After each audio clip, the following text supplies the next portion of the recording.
ते विधायक महोदयांनी बघितलं पाहिजे की त्यांना जनहितामध्ये काम करायचं आहे की स्वतःच्या इगोवर काम करायचंय. त्यांचं इगो कुठे ना कुठे हर्ट झालं की आभा पांडेंनी तक्रार केल्यामुळे त्या व्यक्तीचं बांधकाम तुटला, पण तो जनप्रतिनिधी हे समजायला तयार नाही आहे की माझ्या म्हणण्यावरून तर प्रशासनाने तोडलं नसेल.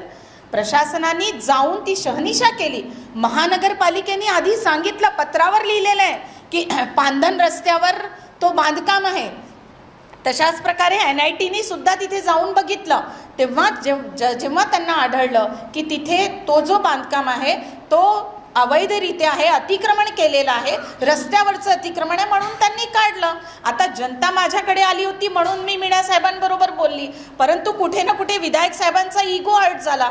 आता त्यांनी सुद्धा या विषयाला इगोवर धरून जर धार्मिक स्थळांवर जे स्वतःला सांगतात की आम्ही रामभक्त आहोत आणि रामभक्त असून हनुमानजींचं जर मंदिर पाडत असेल आणि भगवान गौतम बुद्धजींच्या विहारावर जर कुणी येत असेल, त्याला हातोडा मारण्याकरता जर कुणी येत असेल, तर आम्ही हे सहन करणार नाही. कारण नियमबाह्य जी कारवाई त्यांनी प्रशासनावर दबाव टाकून करायला लावली त्याच्या विरोधात आमचा निषेध आहे आणि आमचा संघर्ष सुरू राहणार आहे. उद्या तिथे निषेध सभा पण आमची होणार आहे. ABP माझा, उघडा डोळे बघा नीट.